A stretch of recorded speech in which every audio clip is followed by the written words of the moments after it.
I have been learning how to learn for so many years now.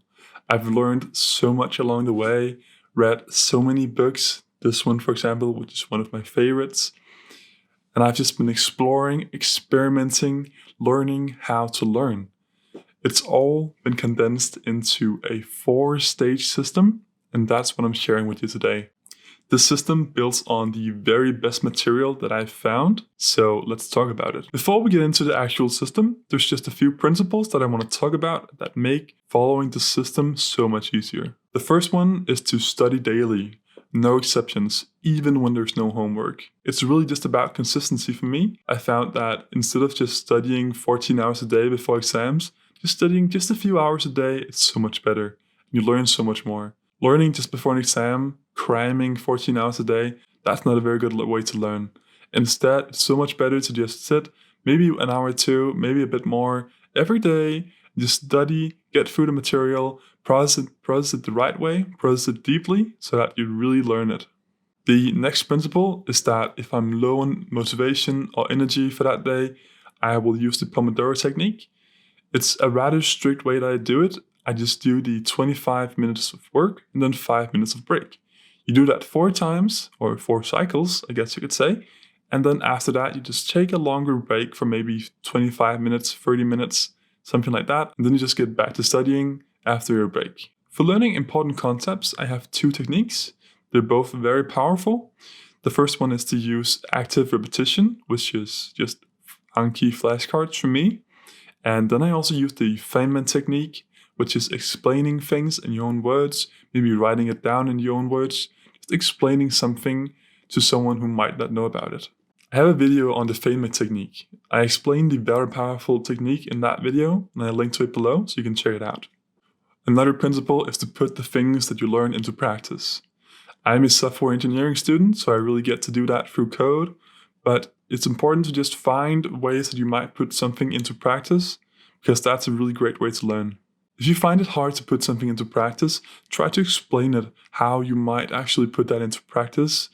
Just make examples. You don't have to actually do it, just make examples of how the concepts might be used in practice. Recitation is an insanely powerful way to learn. Teaching others, that's a great way to learn. You learn so much by teaching others. This is very connected to the Feynman technique. There you're doing much of the same. You can maybe write things down in your own words. You can teach them to others. Maybe just even explain them to yourself, maybe in the mirror. I highly recommend this method because you learn so much from doing it. Another principle is to take good and exhaustive notes. Then you don't have to do it later. You don't have to do the notes before the exams. So one of the more important principles is to exercise daily, which really helps with energy, and having a consistent sleeping schedule where you get enough sleep. 8 hours is preferable. You have to find what works for you. If you don't get the sleep, you will not learn. When you sleep, you enter something called REM sleep, which is rapid eye movement sleep. This is where whatever you have learned that day is consolidated into your permanent memory. You learn the materials. It gets stored into your long-term memory here. Another principle is to do assignments as soon as you're assigned them. Just start on it that day. You don't have to complete the whole thing, but start. It's so important to just get a head start, get it inside your head, because you'll be working on the assignment inside your brain, in the back of your head, while you're doing all kinds of other things. If you do that, you'll find that it'll be much easier to do the assignment when you sit down to do it, because it's in your head all the time. You're thinking about it in the back of your mind. Okay, so all of these principles can really be summarized into one sentence. It's about doing things right the first time, so you'll save time and save effort later. So these were my principles for better studying. Let's talk a bit about how I structure my study sessions. I'll show you which exact routine I have. So let's get into it. The first part of my study session is always review. I do some kind of Anki review of flashcards. After doing the Anki flashcards, I go through whatever lecture we had that day, reviewing the material again, reviewing my notes, expanding on anything that might need expansion. The next thing I do under my studying sessions is I cover the new material. I read whatever is assigned or homework or whatever, and I do this using a method called SQ3R, which stands for survey, question, read, recite, and review. The first thing is that you survey whatever chapters you're reading. You start with the first chapter, of course. You go through the chapter, you look at pictures, you look at whatever stands out to you, Then you make questions based on that. That could be something like, what is this? What is that? Something like that. You write these questions down. It's a really great idea because when you're reading, you're going to want to try to answer these questions. The reason why you do this is because if you read with a purpose, you find the answers to the questions that you asked before you started reading. After you've read, you recite. It means you just teach something to someone else. This is where I answer the questions. I expand on them. I try to explain them such that I explain them in my own words. Maybe explain them like I'm explaining them to someone else. Another important concept here that you want to do under recitation is you want to use active recall, which means that when you're answering these questions, you shouldn't just look at the textbook. You should look away from the textbook and try to answer the questions in your own words. And here, you want to make sure that if you can't explain them in your own words, maybe you can look back on the textbook, but you really don't want to use the textbook as any kind of support.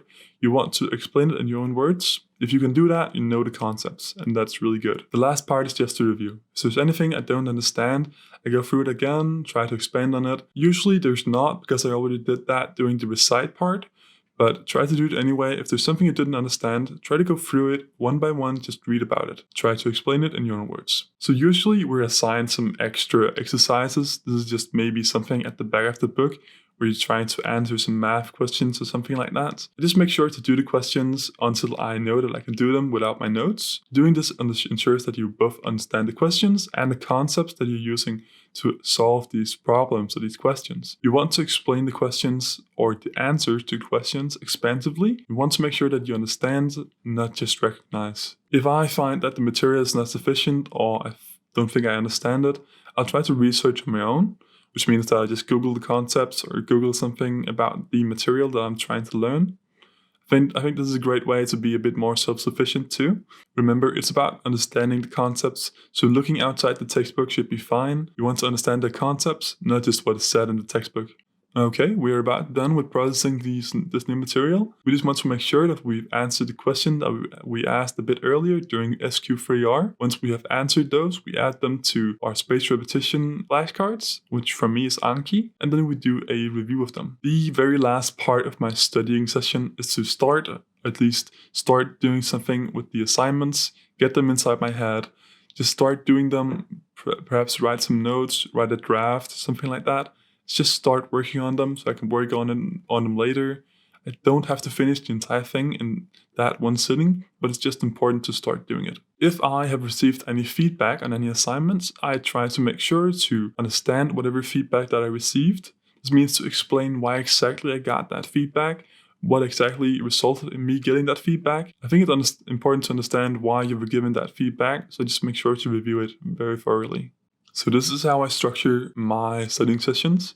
It may seem like a lot, but honestly it doesn't take very long, and the best benefit is that you don't have to do it later.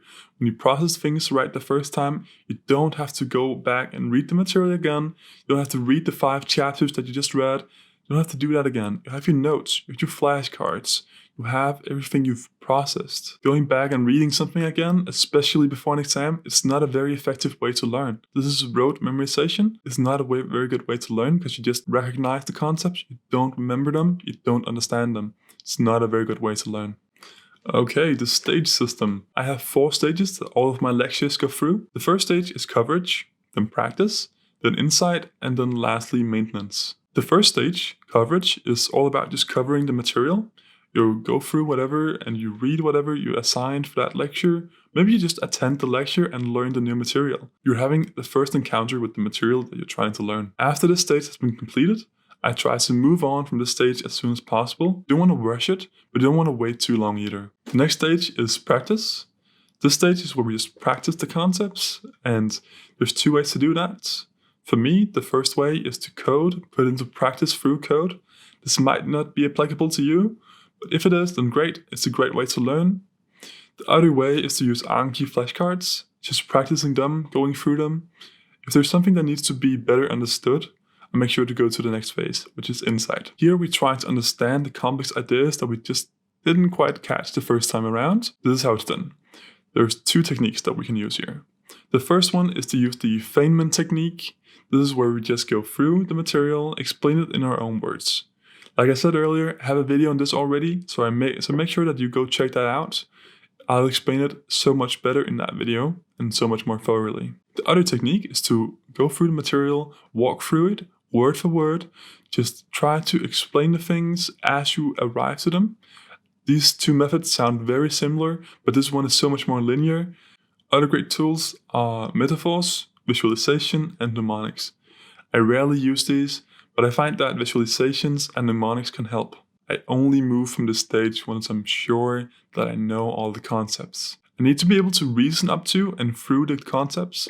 This means to be able to explain them in my own words. Again, it's about understanding, not simply recognizing something. If you can't explain the ideas to someone else, this stage needs more work. Maintenance.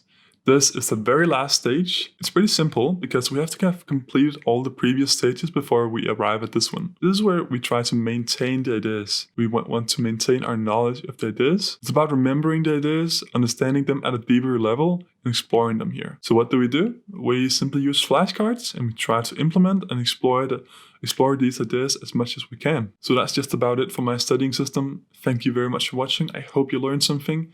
If you have any comments or questions, make sure to drop a comment below.